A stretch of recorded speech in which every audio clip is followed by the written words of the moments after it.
Okay बच्चों, तो आज हम लोग पढ़ने जा रहे हैं हीट ट्रांसफर। पहला लेक्चर है हमारा आज हीट ट्रांसफर का। ये समझते हैं हीट ट्रांसफर की क्या कहानी है, कैसे कैसे है। ठीक है, इसमें कुछ लॉज पढ़ेंगे हम इंपॉर्टेंट से, और उन लॉज से क्वेश्चन आने के काफी ज्यादा चांसेस रहते हैं, तो थोड़ा सा केयरफुल रहे आप और चीजों को ध्यान से समझें। ठीक है, ओके सर जी। तो बालक पहले तो समझिए हीट ट्रांसफर कैसे कैसे हो सकते हैं। तीन तरीके हैं हीट ट्रांसफर के। हीट ट्रांसफर आपके तीन मेथड से हो सकती है, तीन तरीकों से हो सकती है। एक है आपका कंडक्शन, दूसरा है आपका कन्वेक्शन, और तीसरा है आपका रेडिएशन। ये तीनों ही हम डे टू डे लाइफ में एक्सपीरियंस करते हैं, तीनों चीजें। ठीक है, तीनों ही चीजें हम डे टू डे लाइफ में एक्सपीरियंस करते हैं। कहाँ करते हैं सर? सपोज करो आपकी मदर ने कहा कि जाओ बेटा दूध गर्म करके लेके आओ सुबह को। ठीक है, उन्होंने कहा कि जाओ दूध गर्म कर दो या पानी गर्म कर दो। ठीक, तो आपने जो भगोना होता है, भगोना इसको मान लेते हैं, गैस के ऊपर रखा, तो यहाँ से फ्लेम नीचे से आग जा रही है। तो सबसे पहले हीट दे रहे हो आप किसको? बर्तन को हीट दे रहे हो। ठीक, ओके सर। बर्तन के लिए इस हिस्से को हीट दे रहे हो, आपका पूरा बर्तन गर्म हो जाता है ऊपर। ठीक है, आप नीचे वाले के बेस को आपने हीट दी, बॉटम को इसको हीट दी, लेकिन हिस्सा जो है पूरा पूरा इसके बाद ढक्कन दिया, ढक्कन भी गर्म हो जाता है, दूर है। इसके अंदर कोई आपने चमचा या चम्मच वगैरह रखी हो, तो चम्मच का लास्ट एंड तक भी गर्म हो जाता है। तो गैस वगैरह के आसपास कोई चम्मच वगैरह पड़ी हो, चिमटा हो, तो चिमटे का लास्ट एंड तक वो गर्म हो जाता है। ठीक, तो वो फिनोमिना जिसमें आपका हो क्या रहा है एक्चुअल में, जो मेटल का या जो भी आपकी बॉडी है उसका जो हिस्सा है, ठीक है, आपने ये वाला हिस्सा गर्म किया, तो यहाँ के जो मॉलिक्यूल्स हैं वो आपने उनकी वाइब्रेशन एनर्जी पड़ी, उस वाइब्रेशन की वजह से ये वाइब्रेट हुए, बगल वाला वो भी वाइब्रेट होने लगा, ये वाला भी, ये वाला भी, ये वाला भी। एक्चुअली मॉलिक्यूल कहीं नहीं जा रहे हैं, बस वो वाइब्रेट होने लगे जाते हैं, जिसकी वजह से आपकी जो एनर्जी है, हीट है, वो यहाँ से ट्रांसफर होते होते इस हिस्से में पहुंच गई है। ये क्या तरीका? This is conduction.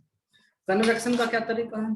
कन्वेक्शन में बालक अब उस बर्तन के अंदर, इसके अंदर जो आपने लिक्विड भरा हुआ है, लिक्विड जो भी आपने सपोर्ट मटेरियल रखा हुआ है, ठीक है, उसमें क्या हो रहा होगा? उसमें ये हो रहा होगा कुछ, ये मान लेते हैं सपोज बोतल है, ये आपका पानी। अब ये जो पानी जो नीचे वाली सरफेस है, आपने केवल हीट यहाँ पर प्रोवाइड की। ठीक है, बर्तन के साइड वाले हिस्से भी गर्म होंगे, उतने नहीं होंगे, कम टेम्परेचर डाउन पर चल जाएगा। ठीक, तो यहाँ आप हीट प्रोवाइड कर रहे हैं। कुछ देर बाद जब ये सरफेस हीट जितनी ले सकती थी इसने एब्जॉर्ब कर ली है, अब बची कुछ, अब अभी भी आप हीट दिया तो हीट को भी आगे ट्रांसफर करेगी। ठीक, तो इसको ट्रांसफर करेगी पानी की जो सबसे नीचे वाली लेयर है उसको।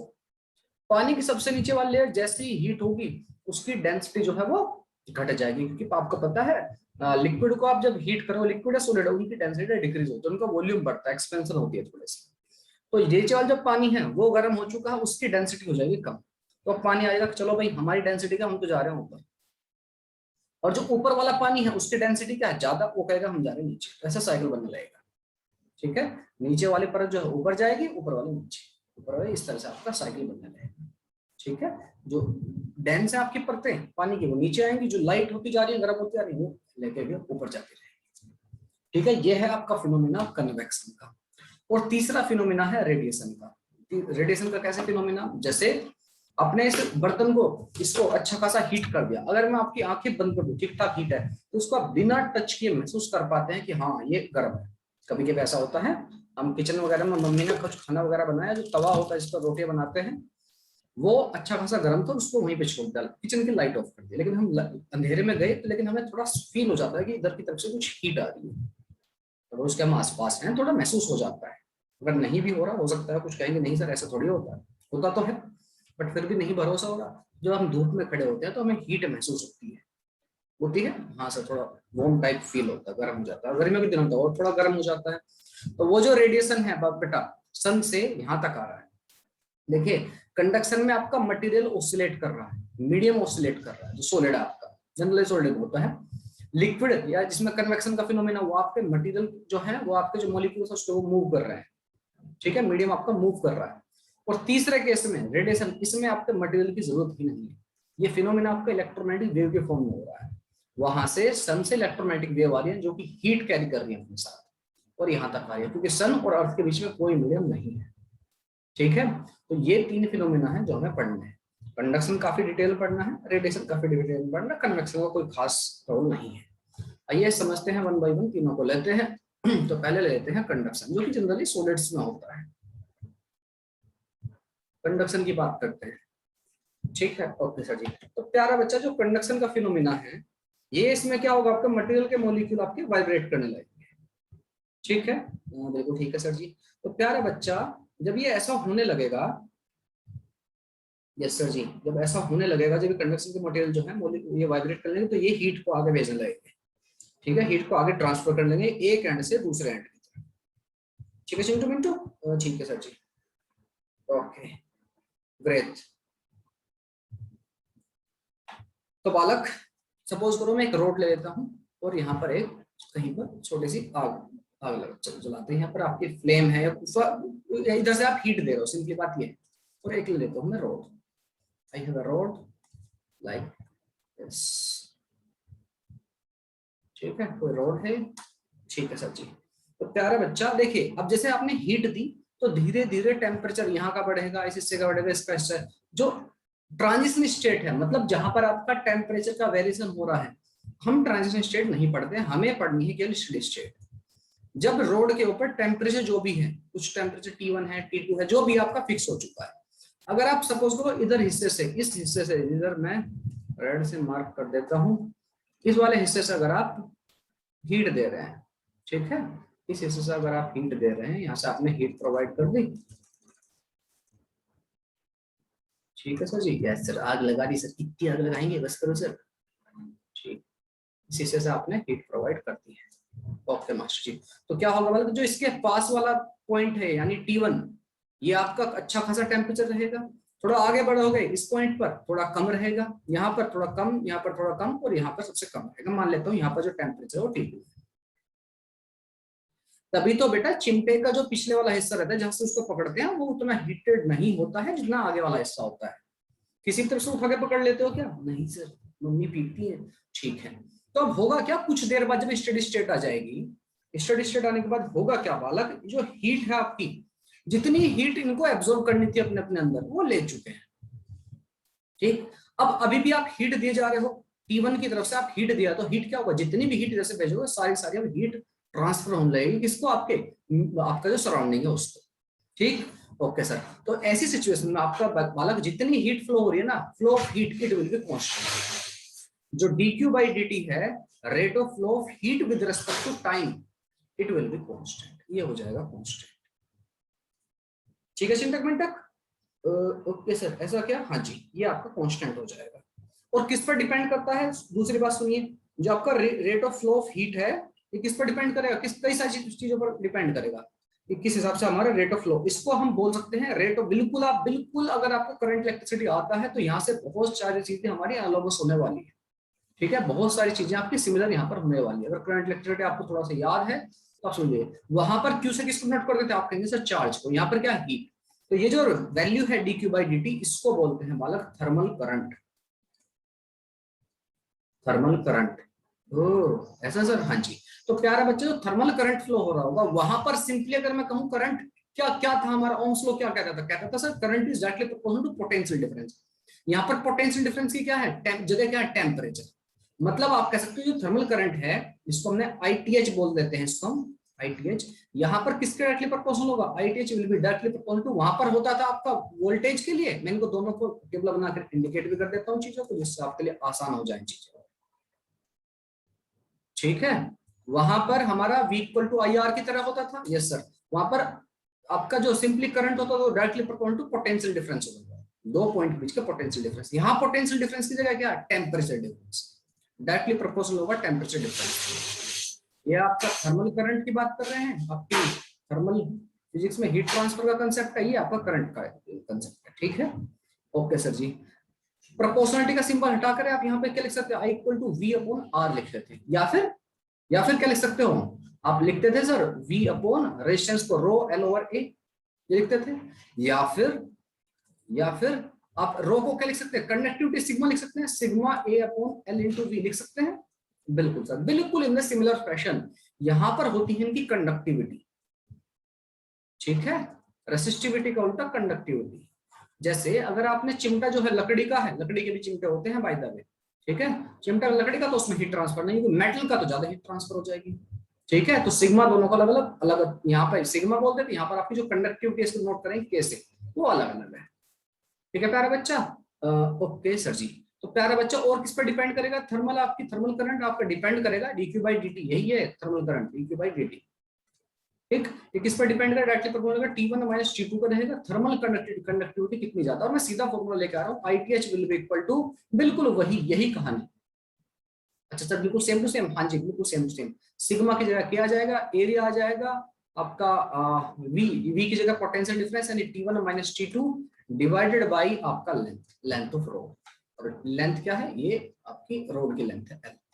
ठीक है, तो आप कह सकते हैं dq बाई dt, या फिर आपके ये thermal current is equal to KA T1 minus T2, जितना टेम्परेचर डिफरेंस रहेगा जिसकी लेंथ रहेगी, लेंथ के इनवर्सली प्रोपोर्शनल, वो वैसे ज्यादा लंबी लेंथ तो हीट वहां तक पहुंचेगी भी नहीं बहुत अच्छे से, समझ में आ रही है, rate of flow of heat जो है डाउन हो जाएगा, लास्ट टाइम पे जाकर देखोगे तो आपको उतनी अच्छे से हीट आप महसूस होगी, छोटी लेंथ होगी तो आपका पक्की बात है, समझ में आ गई ना बात। यस सर, यही आपका थर्मल करंट आप इसको बोल सकते हो, बिल्कुल जैसा यहाँ पर पढ़ा था हमने करंट इलेक्ट्रिक, बिल्कुल वही कहानी है। वाह सर वाह, तो बढ़िया। ए आपका एरिया ऑफ क्रॉस सेक्शन, हाँ जी बेटा, ए आपका area of cross section, length आपका एल लेंथ ऑफ ट्यूब है, ठीक है, लेंथ ऑफ रोड है, ठीक है, और आपका के उसकी कंडक्टिविटी, यहाँ पर लिख भी देता हूँ, आपका के आपका कंडक्टिविटी है, कंडक्टिविटी, यहाँ पर A area of cross section of road,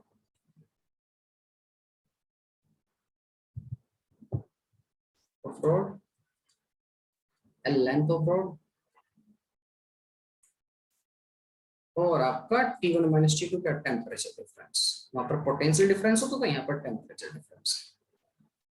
समझ आ गई बात, और मेरे ख्याल से समझ आ गई, और याद रहे ये जो है हमारा ratio dq by dt negative, कब कब नेगेटिव होगा, जैसे जैसे आप, अगर आपका T1 जो है लेस देन T2, समझ में आ गई, हीट आपकी हायर टेम्परेचर से लोअर टेम्परेचर की तरफ फ्लो करती है, अगर तो हम इस बार तो हमने मानता T1 आप हायर टेम्परेचर पे T2 तब तो पॉजिटिव आ रही है।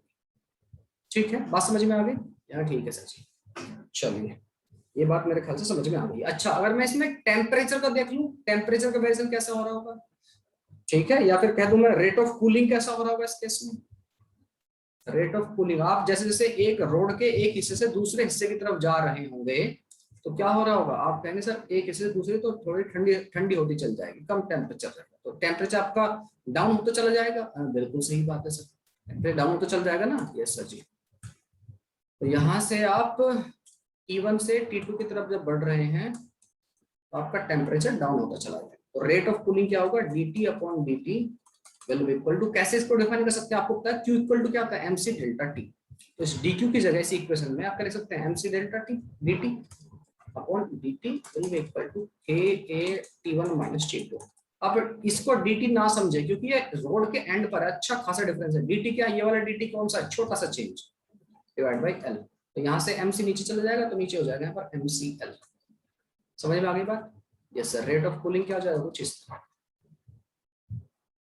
क्लियर है, मेरे ख्याल से बात समझ में आ गई है, कहीं कोई डिफिकल्टी वाली बात तो नहीं होनी चाहिए मेरे ख्याल से, तो ठीक है, चिंटक मिंटक पिंटक, ठीक है सर जी, समझ में आ गई। ठीक, किसी कोई डाउट हो कुछ पूछना हो तो बिंदास होकर आप पूछ सकते हैं, और अगर नहीं है तो आगे बढ़ते हैं हम आगे, ठीक है, ओके सर जी।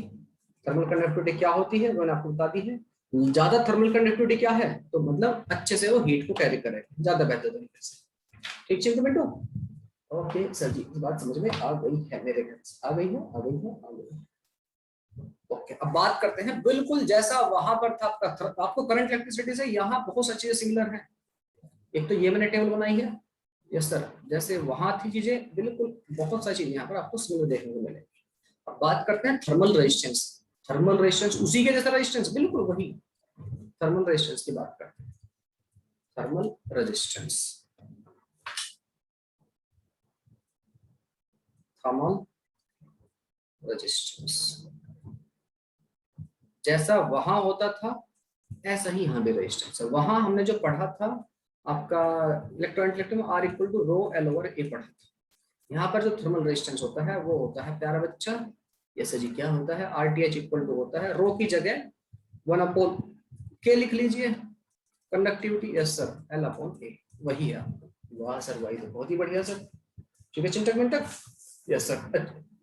अच्छा, अगर दो रोड हो भाई अगर हम दो रोड ले लें, मतलब combination of two rods with different thermal conductivity है, तो अब कैसे आपकी हीट ट्रांसफर हो जाएगी? बिल्कुल वही सारी चीजें हैं जो वहां की, वहां से समझ लीजिए। आपको अगर करंट इलेक्ट्रिसिटी आता तो ये समझने बहुत ही आसान है आपके लिए, ठीक है। और मैं मान के चल रहा हूँ आप सभी को करंट इलेक्ट्रिसिटी अच्छे से आता है। चलिए तो आगे बढ़ते हैं। कॉम्बिनेशन ऑफ टू रोड्स, अगर एक की जगह दो रोड हो, combination of two rods with the different thermal conductivity, different thermal conductivity,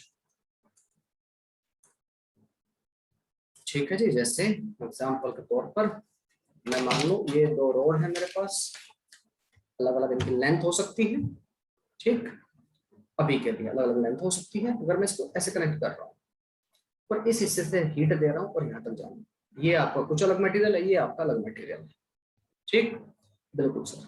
तो आपकी नेट थर्मल कंडक्टिविटी कितनी होगी के इक्विवेलेंट, आपका नेट थर्मल रेजिस्टेंस कितना हो रहा होगा, इन सब चीजों को आइए देखते हैं न्यूमेरिकल्स पे। Okay sir ji. तो बेटा कॉम्बिनेशन में दो हो सकते हैं आपके, पहला कॉम्बिनेशन होता है सीरीज कॉम्बिनेशन और दूसरा एज यूजुअल आपका पैरेलल। ओके, तो क्या ध्यान में रखना है, आपको पता है वहां पर करंट इलेक्ट्रिसिटी में सीरीज रेजिस्टेंस का मतलब, सीरीज आपका सीरीज कनेक्शन का क्या मतलब होता था? आप कहेंगे सर सीरीज कनेक्शन का सीधा सा मतलब होता था कि वहां पर क्या चीज सेम रहेगी, आप कहेंगे सर करंट सेम रहेगा। तो यहाँ पर करंट की जगह यहाँ पर क्या रहेगा, आप कहेंगे सर यहाँ, वहां पर करंट होता था, यहाँ पर क्या हो जाएगा, आप कहेंगे सर जी यहाँ पर हो जाएगा आपका थर्मल करंट, या फिर आप बोल सकते हो हीट करंट। हीट करंट या थर्मल करंट एक ही बात है, ठीक है। ये दो अलग अलग रोड है, इसके लेंथ मान लेता हूं मैं L1, thermal conductivity K1, area दोनों को हम सेम लेके चलेंगे, इसकी L2 लेंथ और एरिया आप थर्मल कंडक्टिविटी K2। अच्छा सर अगर एरिया अलग लेते हैं तो कोई फर्क नहीं पड़ता, ठीक है। हीट आपकी उसी एरिया से फ्लो हो रही थी, रेडिएशन हो रहा होता, बट हमारे सिलेबस में है नहीं तो मैंने डिस्कस भी नहीं किया उसका, ठीक है। बाकी आपको पता है बिल्कुल वही करंट वाली कहानी से, यहाँ पर अगर एरिया चेंज करो तो कोई फर्क नहीं आता है, कोई there will be no difference at all. पक्का सर, हाँ जी बिल्कुल पक्का, कोई डिफरेंस नहीं आएगा एरिया लगाएगा। फिलहाल के लिए मैं एरिया सेम में मान के चल रहा हूँ, ठीक है। ओके सर, यहाँ पर टेम्परेचर T1, यहाँ पर टेम्परेचर T2, और इस टेम्परेचर को मान लेता हूँ जंक्शन का टेम्परेचर T J लिख दूं मैं, या सिंपली T लिख देते हैं, ठीक है। जंक्शन का टेम्परेचर है TJ, इसको मैं T मान लेता हूँ, ठीक है। जंक्शन टेम्परेचर में T मान लेता हूँ। तो हमसे क्या क्या पूछा जा सकता है इसमें, पूछा जा सकता है कॉम्बिनेशन के बारे में, ठीक है। पूछा जा सकता है नेट इक्विवेलेंट थर्मल कंडक्टिविटी कितनी होगी। थर्मल रेजिस्टेंस तो आपके लिए आसान है, याद रहे जब सीरीज कॉम्बिनेशन हो रहा होगा बालक, तो उस केस में आपका हीट करंट सेम होगा, जितना हीट करंट यहाँ से एंटर हुआ उतना यहाँ पर, उतना ही है, heat current will be same. Heat current कहिए चाहे थर्मल करंट कहिए, हीट करंट या फिर थर्मल करंट एक ही बात है, विल बी सेम। हमें पता है सीरीज कनेक्शन में क्या होता है सर, करंट सेम होता है, तो यहाँ पर भी वही कहानी है, आपका thermal current will be same. Potential difference अलग अलग हो सकता है, तो मतलब टेम्परेचर डिफरेंस जो रहेंगे वो अलग रहेंगे, ठीक है। ओके सर, तो यहां से जितना एंटर करेगा dq/dt जो आपका सेम रहने वाला है, बिल्कुल सेम। अच्छा, तो अगर मैं देखूं एक चीज को, हाँ जी, अगर ये जैसे सीरीज में कनेक्टेड है तो रेजिस्टेंस पर क्या इम्पैक्ट पड़ेगा, एक एक चीजों को ले लेते हैं। आपका हीट करंट तो सेम रहेगा, अगर आपने यहाँ पर एच से भी नोट कर लेते हैं बेटा हीट करंट को, ठीक है। एच से भी नोट कर रखा है कुछ बुक्स में, तो H1 और यहाँ पर कहूँ मैं H2, तो H1 will be equal to H2, ठीक है। ओके सर, थर्मल रेजिस्टेंस की बात करूं, थर्मल रेजिस्टेंस या रुकावट है, थर्मल रेजिस्टेंस, रेजिस्टेंस का मतलब है रुकावट है। पहले उस करंट को ये वाली रुकावट फेस करनी पड़ेगी, फिर अगले वाली, तो आपका इक्विवेलेंट थर्मल रेजिस्टेंस कितना आ जाएगा, आप कहेंगे सर जितना पहले वाले का R1 मान लेते तो दूसरे का R2 मान लेते, इसका थर्मल रेजिस्टेंस R1, इसका थर्मल रेजिस्टेंस R2। R1 की वैल्यू कर दी sir rho L over A, वहीं से याद रखो, तो रो की जगह 1/K, L1/A आपका सेम ही है, इसका K1 प्लस L2/K2, ठीक है। इतना हो जाएगा आपका थर्मल रेजिस्टेंस। इंपॉर्टेंट है thermal conductivity, thermal conductivity equivalent कहिए, ठीक है, इक्विवेलेंट थर्मल कंडक्टिविटी बोल देता हूं मैं इसको।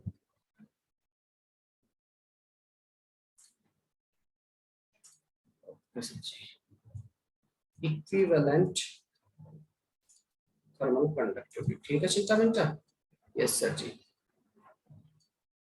चिंता मिंटा पिंटा पता नहीं कितने नाम हो गए सर मेरे। Equivalent resistance, equivalent thermal conductivity, इसमें क्या हो रहा होगा सर जी? इसको भी देख लेते हैं बालक। यार ये देखिए, जो दोनों दोनों अब आपने रोड कंबाइन की है, इनकी लेंथ क्या हो गया है भाई? इसकी टोटल लेंथ कितनी हो गया? टोटल एल की बात को तो आप कहेंगे सर L1 प्लस L2, ये हो गया। Yes sir. एरिया, एरिया में कोई चेंज नहीं आया सर। हो गई सर। एरिया में कोई चेंज आया? आंसर है नहीं सर, कोई चेंज नहीं एरिया में तो। ओके, तो इक्विवेलेंट थर्मल कंडक्टिविटी के बारे में आपको पता है, R equivalent equal to R1 plus R2 है।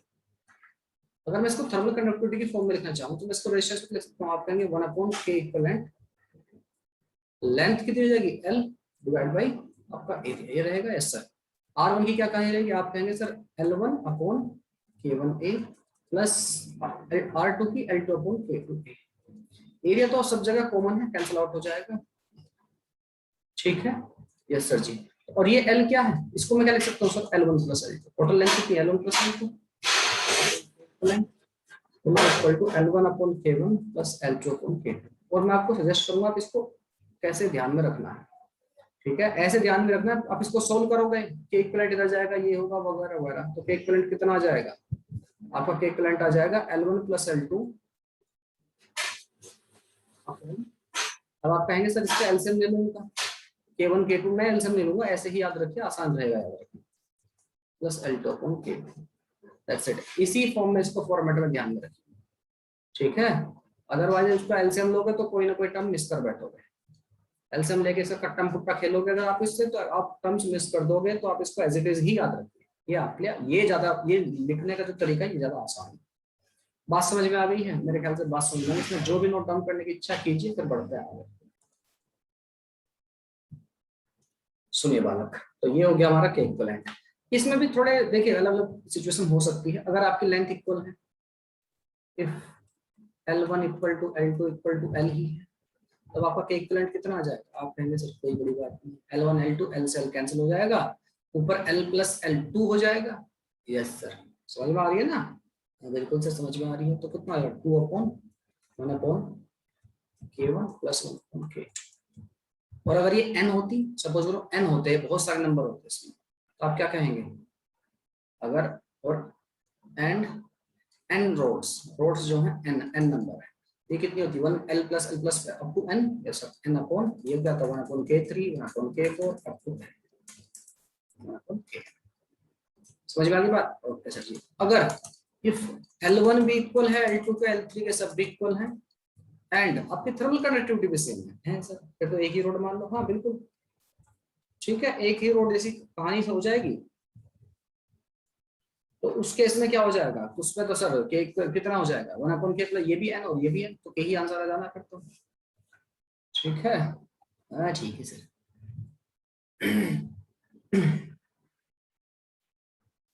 ओके, तो उसे लिखने की जरूरत है नहीं। ठीक है चिंतक मिंटक, ठीक है सर जी। हाँ जी, तीसरी बात। ओके ओके ओके ओके, दो के केस में आप ये भी कर सकते हैं, थोड़ा सा केयरफुल रहना है। अगर दो ही रोड हैं, दो ही रोड के केस में अगर L1 equal to L2 equal to L है, तो हमारा फॉर्मूला क्या है? L1 plus L2 upon L1 upon K1 plus L2 upon K2। प्यारा बच्चा 2K1 K2 upon K1 plus K2। बच्चे यहाँ पर गड़बड़ करते हैं। क्या गड़बड़ करते हैं? वो सोचते हैं जैसे रजिस्टर पैरेलल में रहते हैं, ऐसे लगा दो। रजिस्टेंस पैरेलल में रहते तो R1 R2 अपॉन 2 नहीं होता उसमें, ऐसा नहीं कर लेना। ठीक है, जैसे रेजिस्टेंस पैरेलल में रहते हैं तो क्या करते हैं? R1 R2 upon R1 plus R2। Yes sir, लेकिन यहाँ पर ऐसा नहीं कर बैठना, बट 2 भी है मल्टीप्लाई, ध्यान रहे। यही आएगा ना भाई, K1 K2 को ऊपर लेके चल जाओगे, K1 प्लस K2 रहेगा नीचे। यस सर, ध्यान रखिए। नंबर 10। एक तीसरी बात हमसे क्या पूछी जा सकती है, जो कि काफी इंपॉर्टेंट है, कई बार पूछा भी जा चुका है, जो जंक्शन टेम्परेचर है। जंक्शन टेम्परेचर हमसे पूछा जा सकता है। रोड जहां पर दोनों मिल रही हैं उसका टेम्परेचर कितना होगा? तो क्या प्यारा चिंता मिंटा सर जी, तो प्यारा बच्चा जो हमारा जंक्शन हो रहा होगा वो कुछ एक रोड ये रही। यस सर जी, दूसरी रोड आपकी ये रही, बनी नहीं तो सर ये रही। ठीक है प्यारे बच्चे, जहां पर ये दोनों रोड मिल रही हैं यहाँ का जो टेम्परेचर देख रहे हैं, बस टी जे कहिए या फिर टी कहिए, ये टेम्परेचर, यहाँ का टेम्परेचर कितना T1, यहाँ का टेम्परेचर कितना T2। आपको पता है इसका थर्मल रेजिस्टेंस कितना है, इसकी लेंथ L1 है, थर्मल कंडक्टिविटी K1 है और रेजिस्टेंस R1 है। इसी तरह इसका L2 K2 और थर्मल रेजिस्टेंस R2 है। ठीक, ये टेम्परेचर आपका T2 है और इस एंड पर आपका टेम्परेचर जो फ्री एंड है टेम्परेचर T1 है। हमें जंक्शन टेम्परेचर कैलकुलेट, हमें एक ही बात से स्टिक रहना है, वो है क्या कि सर हमें ध्यान में रखना है कि यहाँ पर आपकी हीट फ्लो जो है वो कांस्टेंट रहने वाली है। मतलब आपका हीट करंट कहिए या थर्मल करंट कहिए वो सेम है, जितना करंट यहाँ पर होगा वही करंट यहाँ पर। ठीक है, ओके सर जी। सपोज मैं यहाँ का टेम्परेचर में T मान लेता हूँ, junction temperature let be consider it as T। जो कंबाइन जो कंबाइन हो रहे हैं भाई साहब, ये दिस टेम्परेचर इज T। ठीक है, ओके सर जी। बिल्कुल वही कंसेप्ट जो हम पढ़ते थे पोटेंशियल की कहानी में, पोटेंशियल ड्रॉप की तरह बिल्कुल। Okay sir ji. तो करंट की यहां से अगर मैं पहली रोड में करंट देखूं तो कितना आएगा, आप कहेंगे sir current ITH thermal current will come out to be कितना, dq by dt। Yes sir, ITH equal to dq by dt। इसको आप क्या लिख सकते हैं पहली रोड के लिए, आप कहेंगे sir KA T1 minus T divided by L1। Agree हो, बिल्कुल सर पूरी तरह एग्री है। ठीक है प्यारे बच्चा, यस सर जी। दूसरे में देखते हैं, यहाँ पर जो करंट हो आपका ये होगा, दूसरे वाले में करंट क्या होगा K2, इसका area T minus T2। Agree, हाँ बिल्कुल सर। यार यहाँ से यहाँ तक टेम्परेचर डिफरेंस जहाँ जंक्शन है और जिसका दूसरे का फ्री हैंड, यहाँ से देखेंगे डिवाइड बाई L2। एग्री, हाँ पूरी तरह एग्री है सर। बस यहाँ से जंक्शन टेम्परेचर आप कैलकुलेट कर लीजिए, junction temperature will come out to be potential rho L over A। ठीक है, L ओवर A, ठीक है। कितना आ जाएगा यहाँ से, फिर कट्टम पुट्टा कर लेंगे, एरिया से एरिया को कट्टम पुट्टा कर दीजिए सर। तो मल्टीप्लाई करेंगे K1 L2 T1 minus K1 L2 T will equal to, इधर क्या जाएगा K2 L1 T minus K2 L1 T2। ये वाले टर्म T वाले टर्म जो है एक साथ कर लो और दूसरे टर्म जो है एक साथ कर लो, तो K1 L2 T1 plus K2 L1 T2 divided by, इसको आप यहाँ पर K1 L2 plus K2 L1 will be equal to the temperature. समझ में आया ना, ये यहाँ पर ये दोनों प्लस में हो जाएंगे, वो नीचे आ जाएगा डिवाइड में। ठीक है, हाँ ठीक है सर जी। K1 आपकी ये कहानी हो जाएगी। ठीक है जी, किस बात जी याद रहेगा। इसको सर कैसे याद रखें, ऐसी ऐसे का ऐसे किस याद रखना है इसको, K1 T1 ओके, किससे डिवाइड कर ले जो चीजें थोड़ी सी आसान हो जाए, L1 L2 से डिवाइड कर लो, कर लो सर, थोड़ा सा आसान हो जाए याद रखने के लिए, नहीं तो कंफ्यूजन होगा, पक्की बात है। बिल्कुल पक्का सर, बिल्कुल करें, कंफ्यूजन तो पैदा करना हमारा घर में सर। ठीक है, तो आप एक काम कीजिए, डिवाइड कर लीजिए, divide numerator and denominator by L1 L2, इससे डिवाइड कर लो तो हमारा क्या आ जाएगा, देखिए L1 L2 से तो L2 वाला टर्म कैंसिल हो जाएगा, ऐसा बचा क्या K1 T1 अपॉन आपका L1 प्लस दूसरा टर्म ऊपर वाला न्यूमरेटर की बात कर रहा हूँ मैं, क्या बचेगा K2 T2 तो बच जाएगा, L1 कैंसिल हो जाएगा, तो K2 T2 upon L2 divide by, नीचे आइए डिनोमिनेटर में क्या बचेगा, L1 L2 से तो L2 कैंसिल हो जाएगा, ऐसा K1 upon L1 plus K2 upon L2। ये थोड़ा सा ध्यान रखने पॉइंट ऑफ व्यू से, जो भी आपको याद रह जाए या जो भी आपको ध्यान में रह जाए, एग्जाम में हमको क्वेश्चन हिट करने हैं, वो इंपॉर्टेंट है। जो भी आपके ध्यान में रह जाए तो इसको ये ध्यान में रह जाता बहुत अच्छा, ये नहीं रहता तो इसको ध्यान में रखना, जो भी आपको ठीक लगे। ठीक है, तो हमारा थर्मल की कहानी ये हो जाएंगी चीजें जब आपका सीरीज कॉम्बिनेशन होगा। आइए अब एक दो क्वेश्चन लेते हैं सीरीज कॉम्बिनेशन के ऊपर। ठीक है, ओके सुनिए, the 3 bars of equal length and of equal area of cross section are connected in series। 3 आपकी बार हैं, एक ये रहा, ठीक है, ओके सर जी,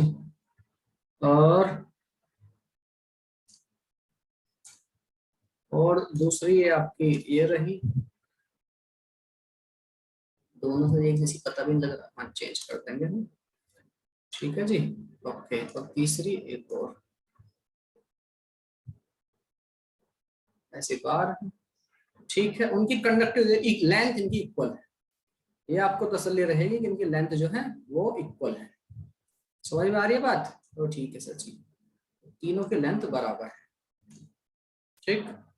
और उनका एरिया ऑफ क्रॉस सेक्शन तीनों का सेम है। तो इसकी length L L L, area आपका ए ए एंड ए, कोई दिक्कत नहीं। थर्मल कंडक्टिविटी सपोज वो इसकी मैं मान लेता हूँ 2K, रेशियो दे रखा 2K, इसको मान लेता हूँ 4K, इसको मान लेता हूँ 3K, एक्स भी मान सकते हैं 2K 3 वगैरह वगैरह।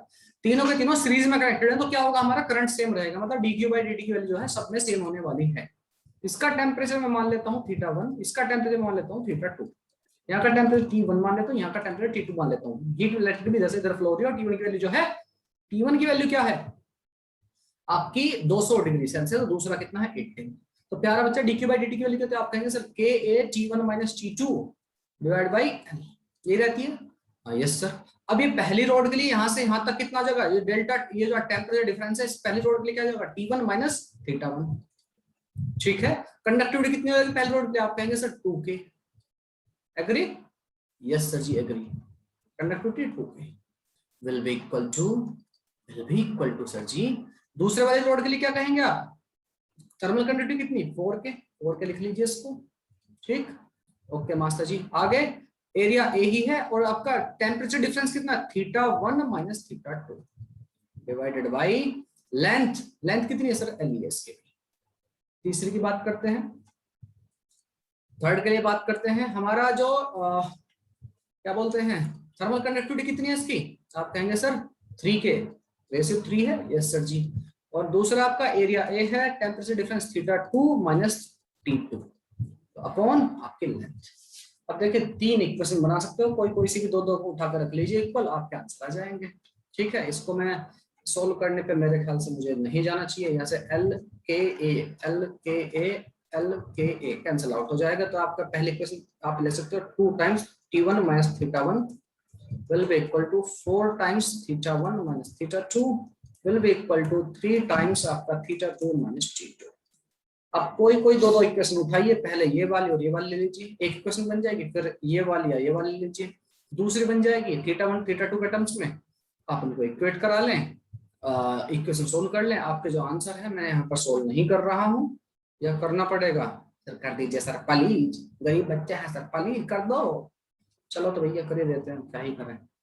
तो इन दोनों को ले लेता हूँ पहले में, तो T1 माइनस θ1 दो कैंसिल होगा, 2 से कटम पुट हो जाएगा ऐसे 2 θ1 माइनस 2 θ2, तो यहाँ से इक्वेशन मिल जाएगी 2 θ1 माइनस 2 और 3 हो जाएगा, 3 θ1 इधर आके पॉजिटिव हो जाएगा, minus 2 θ2 will be equal to T1, जो कि वैल्यू है T1 के लिए कितनी है 200 डिग्री सेल्सियस, ठीक है। ये बन गई इक्वेशन नंबर 1, ठीक। ओके सर जी। अब दूसरी कौन से ले, पहली और तीसरी ले लो, कोई सी भी ले लो, फर्स्ट एंड थर्ड ले लेते हैं। तो 2T1 minus 2 θ1 will be equal to 3 θ2 minus 3 T2। T2 और T1 की वैल्यू हमारे पास ऑलरेडी है, ठीक है। ओके सर, यहाँ से 2 θ1 plus 3 θ2 will be equal to 2T1 plus 3 T2, agree? तो 2 θ1 plus 3 θ2 will be equal to 2 times T1 की वैल्यू कितनी है 200 प्लस T2 की वैल्यू कितनी है, आप कहेंगे 18, देख लो फिर से, 18 ही है ना वैल्यू, हाँ 18 ही है। तो 400 प्लस 18 के 54, 454 हो जाएगा, 554। इक्वेशन नंबर 2 ये हो जाएगी। इन पे कट्टम पट्टा खेल लो, आपका एलिमिनेशन मेथड है, जो भी मेथड आपको इस्तेमाल करना हो, कट्टम पट्टा खेल लो, you will get your answers, ठीक है जी। इसकी मल्टीप्लाई कर लेता हूँ मैं किससे, 3 से, और इस वाली इक्वेशन की मल्टीप्लाई कर लेता हूँ मैं 2 से, तो आंसर तो कितना, 3 से 3 3 जा 9 θ1 minus 6 θ2 will be equal to 600। और दूसरे वाली इक्वेशन की मल्टीप्लाई 2 से की है, तो 2 दूनी 4, 4 θ1 minus 2 3 6 θ2 will be equal to 454 का डबल 554 into 2, ऐड कर लेते हैं, 9 4 हो गया आपका 13, θ1 will be equal to 600 plus 2 चौक 8, 2 पंजे 10, 2 चौक 8 908, तो ये हो गया आपका 1508, ठीक है। डिवाइड बाय 13, 13 1 जा 13, बचेंगे 2, 13 1 जा 13, और बचेंगे कितने 7 13 6 ठीक है। Theta 1 will come out to be 116 degree Celsius ठीक है। ओके सर जी, थीटा 1 की वैल्यू कैलकुलेट होगी और थीटा 2 किसी भी इक्वेशन में पुट कर लीजिए आप। किसी में भी सर, हाँ किसी में पुट कर लो। तो थीटा 1 हो चुका है, तो 3 किससे मल्टीप्लाई करेंगे, 3 इंटू फर्स्ट वाले इक्वेशन में पुट कर रहा हूँ मैं, 3 into 116 minus 200 divide by 2 will be equal to theta 2 और 3 6 18 नहीं 6 18 3 एकम 3 4 348 minus 200 will come out to 148 148 आया ना डिवाइड बाई, ठीक है सर, ठीक है लग रहा है, डिवाइड बाई 2 तो 2 7 14 2 चौका theta 2 will come out to be 74 degree Celsius ठीक है। तो option D for Delhi will be correct, जो ऑप्शन दे रखे हैं D for Delhi will be correct ठीक है जी। ओके सर जी, चलिए तो बढ़ते हैं आगे, कदम बढ़ाते हैं दूसरे कनेक्शन की तरफ, जो दूसरा हो सकता है आपका parallel connection. Second is parallel connection. अगर आपकी रोड एक की जगह 2 रोड है और पैरेलली कनेक्ट करी गई है ठीक है प्यारा बच्चा, एक रोड ये मान लेता हूं, यस सर जी, और दूसरी रोड इस तरह से कनेक्ट की गई है, थोड़ा सा गैप बन गया है, आप समझ जाना, तो समझदार है आप ठीक है। ओके सर जी, इस बार आपका टेम्परेचर यहाँ पर है T1, इधर है टेम्परेचर T2। अब क्या हो रहा होगा, बिल्कुल जैसा आपका इलेक्ट्रिकल करंट इलेक्ट्रिसिटी में होता था, यहाँ पर क्या है पैरेलल में क्या होता था, पोटेंशियल डिफरेंस सेम होता था। अब क्या है, temperature same, temperature difference same, जो भी एंड पर टेम्परेचर वही पहले वाले रोड के वही दूसरे वाले रोड के क्रॉस। बात समझ में आ रही है, temperature will be same. Okay sir ji, तो सपोज वो इसकी थर्मल कंडक्टिविटी K1 मान लेता हूँ, लेंथ दोनों की सेम लेके चलेंगे, इसकी लेंथ है, इसकी लेंथ, इसका area of cross section A1, इसका area of cross section A2 मान लेते हैं ठीक है। टेम्परेचर, इसका टेम्परेचर डिफरेंस सेम है, मतलब यहाँ पर क्या है आपका पोटेंशियल डिफरेंस एक तरह सेम, यहाँ पर करंट आपके अलग अलग हो सकते हैं, होंगे हो सकते हैं ठीक है। इसमें मान लेता हूँ आपका करंट H1 है, इसके अंदर करंट मान लेता हूँ H2, तो जो नेट करंट होगा यहाँ से जो एंटर हो रहा है, net current will be equal to कितना होगा, H1 प्लस H2 ठीक है। बिल्कुल ठीक है सर। तो नेट करंट को आप क्या लिख सकते हैं, सपोज करो मैं इसको रिप्लेस करना चाहता हूँ किसी एक रोड से, इक्विवेलेंट का मतलब यही है ना, बिल्कुल सर, जिसकी लेंथ कितने हो, लेंथ ए हो, एरिया कितना हो जाएगा उसका, आप कहेंगे सर दोनों के एरिया, भाई ऊपर से देखो तो एक का एरिया A1 ये है, दूसरा का एरिया A2, दोनों मिलाकर कितना होगा area A1 plus A2, agree, हाँ ठीक है सर जी। मैं मान के चल रहा हूँ, let it be, in this case मैं मान के चल रहा हूँ हमारे एरियाज और आल्सो सेम ठीक है, हमारे एरिया भी सेम नहीं होंगे, अलग अलग तो अलग अलग से हो जाएगा, कोई बड़ी बात है नहीं इसमें ठीक है। चिंतक मिंटक, अगर एरिया नहीं भी सेम करते चलिए नहीं करते हैं, एरिया को हम अलग अलग ही मान ठीक है सर, वही ठीक रहेगा सर। तो प्यारा बच्चा थर्मल, अगर मैं एक एक थर्मल रेजिस्टेंस की बात करूं, RTH की बात करूं, जो इक्विवेलेंट आएगा वो क्या आएगा, पैरेलल में कैसा होता है, बिल्कुल वही होगा, 1/RTH will be equal to 1/R1 plus 1/R2। बात समझ में आ गई ना, ठीक है सर। थर्मल रेजिस्टेंस आपका जैसे पैरेलल में रेजिस्टेंस होगा था बिल्कुल वैसा ही होगा ठीक। अच्छा, थर्मल करंट की बात की है सर, ठीक है, थर्मल करंट ITH कहिए इसको या H कहिए, एक ही बात है। इसकी कहानी क्या होगी, तो H will be equal to H1 plus H2 plus H3, जितने भी रहेंगे दो है तो दो ही रहेंगे ठीक है। चिंतक मिंटक, ठीक है सर। हमसे जो इंपॉर्टेंट है वो क्या है, थर्मल कंडक्टिविटी के बारे में दिमाग खत्म हो गया।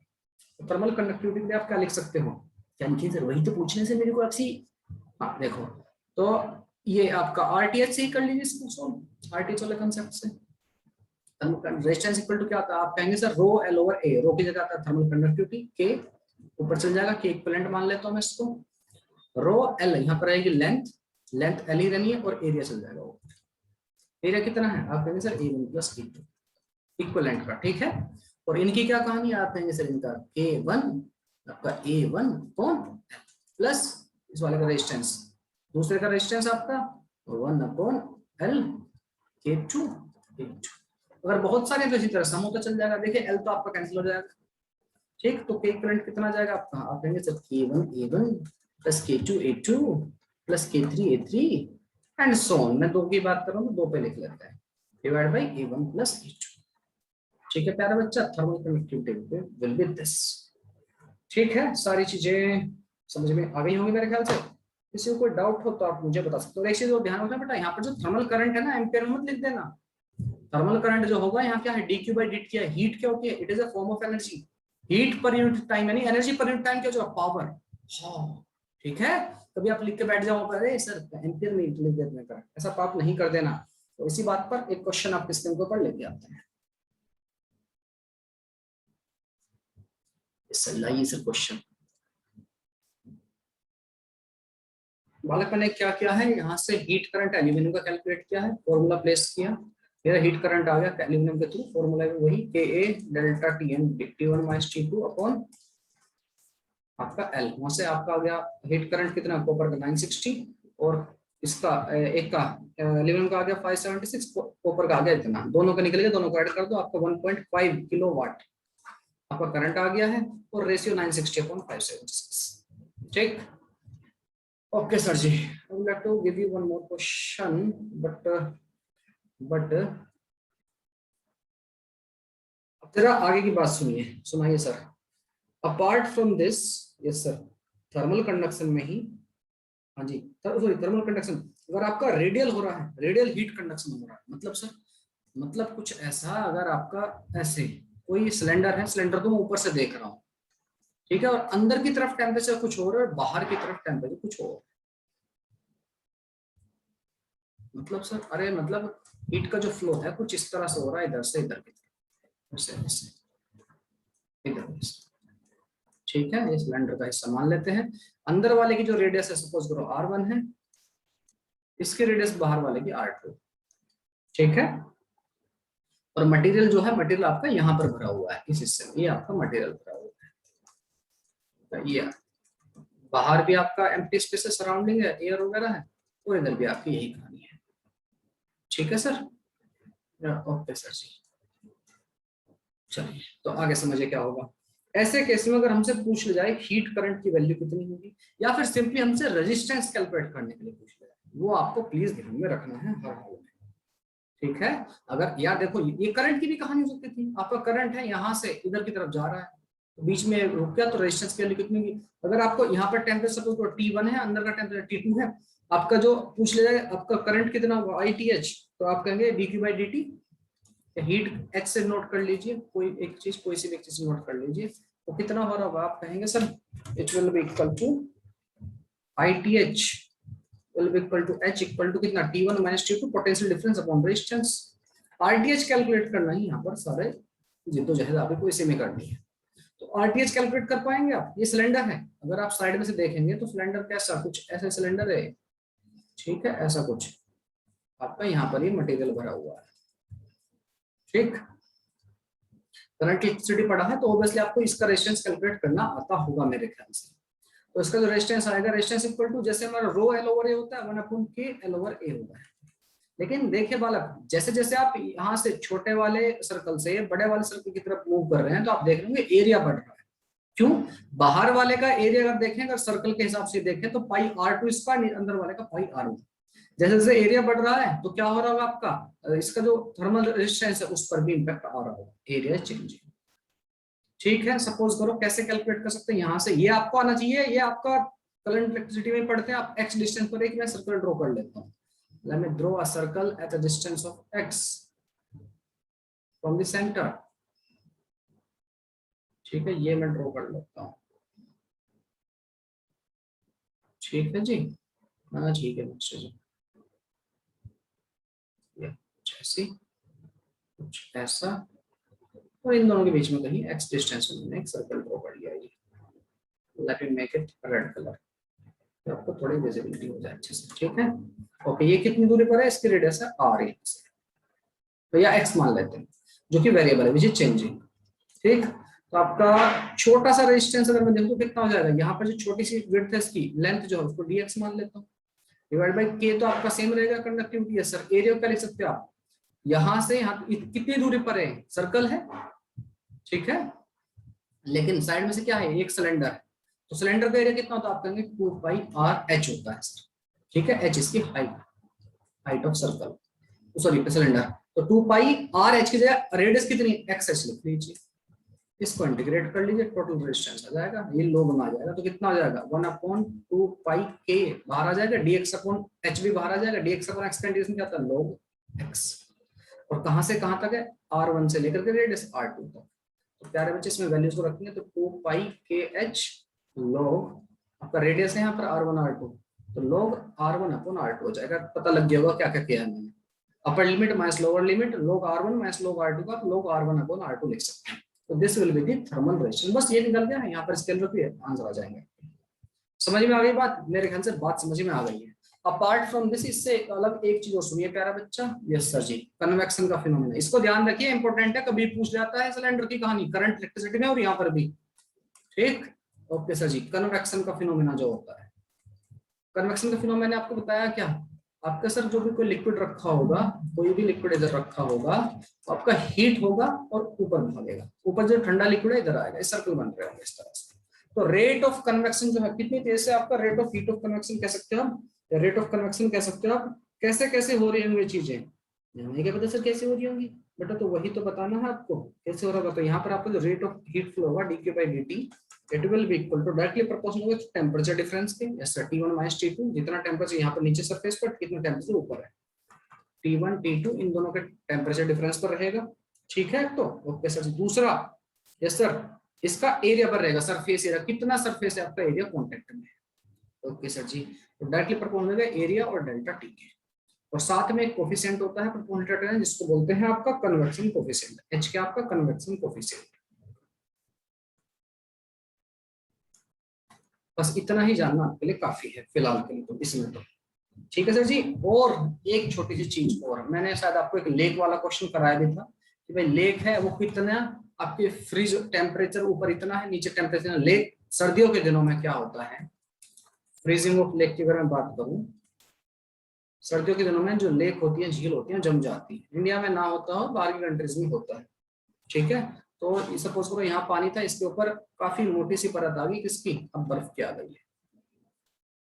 ठीक है, तो ये कितनी मोटी परत होगी, क्या होगी, ये सब तो हम कहानी इस चीजों को कर सकते हैं, कर भी लिया हमने क्वेश्चन। ठीक है, इनके ऊपर, लेकिन हमसे पूछ रहा है कितनी देर में जमेगी बर्फ जो है, कितने टाइम में। सपोज करो इसकी थिकनेस में मान लो x है।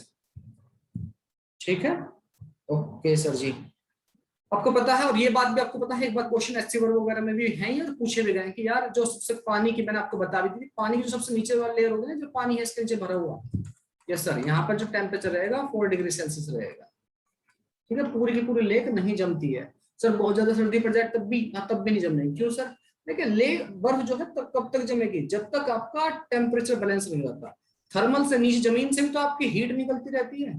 अच्छा हाँ सर, तो वो बेटा बैलेंस होता है, इक्विलिब्रियम कंडीशन पहुंच जाती है, उसके बाद नहीं जमती है। तो यहाँ पर जो एनिमल रहते हैं, जानवर जो होते हैं, एक्वाटिक एनिमल, वो जिंदा रहते हैं 4 डिग्री सेल्सियस पर। ये सबसे ज्यादा हेवीली डेंस होता है पानी, यहाँ पर सबसे ज्यादा हेवी डेंस होता है। ठीक है प्यारे बच्चा, ओके सर। तो फ्रीजिंग ऑफ लेक के लिए मैं सीधा बता रहा हूँ कि टाइम कितना लग रहा होगा, टाइम टेकन। अगर मैं उसकी विड्थ x मान लूं, x विड्थ है, टाइम टेकन, तो प्यारा बच्चा time will be directly proportional होता है, डायरेक्टली प्रोपोर्शनल, सीधा मैं लिख देता हूं, time will be equal to rho latent heat of fusion of water, ठीक है, इनटू डिवाइड बाय 2 kT, और यहां पर आपका मल्टीप्लाई बाय x। मतलब ध्यान में आपको रखना है, जो टाइम पीरियड होगा डायरेक्टली प्रोपोर्शनल टू x रहेगा, directly proportional to x square रहेगा, नॉट x। अगर आपने विड्थ उसकी डबल कर दी तो टाइम उसको 4 गुना लग रहा होगा। ठीक है, विड्थ आपने डबल कर दी तो 4 गुना लग रहा होगा टाइम। अब और इस चीज का बहुत ही लाइव सा एग्जांपल आप देखते भी हो अपने घर पर, फ्रिज में आप बर्तन में या किसी प्लेट में पानी को जमाने के लिए रखिए तो बहुत जल्दी जम जाएगा। जो ट्रे होती है वो छोटी छोटी, ज्यादा लेंथ नहीं होती, और वही उतना ही पानी किसी प्लेट में रखिए तो जल्दी जम जाएगा। उतना उसी पानी को गिलास में कर दीजिए, छोटे से पतले से गिलास में, तो बहुत ज्यादा टाइम ले रहा हो, विड्थ विड्थ बढ़ गई है उसकी। समझ में आ गई बात? वैसे तो फ्रीजर में तो चारों तरफ से काम हो रहा होता है, बट फिर भी इफेक्टिव वर्क ऊपर से ही हो रहा होता है, या साइड से हो रहा होता है, तो टाइम आपको ज्यादा लगता है उसी पानी को जमाने के लिए। समझ में आ गई बात? Yes sir. एक चीज और सुनिए, इंपॉर्टेंट चीज ये सुनिए प्यारा बच्चा, आपको कभी भी अगर बर्फ का या फिर स्टीम का टेम्परेचर अगर नहीं दिया है क्वेश्चन में, तो बालक आपको बाय डिफॉल्ट बर्फ का टेम्परेचर 0 लेके चलना है और स्टीम का 100 डिग्री सेल्सियस लेके चलना है। पर बर्फ भी तो 0 से -3, -4, -5, -20 तक कहीं भी तो हो सकती है, -50 तक जा सकती है, कुछ भी हो सकता है, इनफाइनाइट नंबर ऑफ वैल्यूज होते हैं। अगर नहीं दिया है क्वेश्चन में तो आपको लेके चलना है कितना, 0 डिग्री। आज के लिए क्लास करेंगे यहीं पर एंड, मिलेंगे नेक्स्ट क्लास में, बाय बाय, टेक केयर।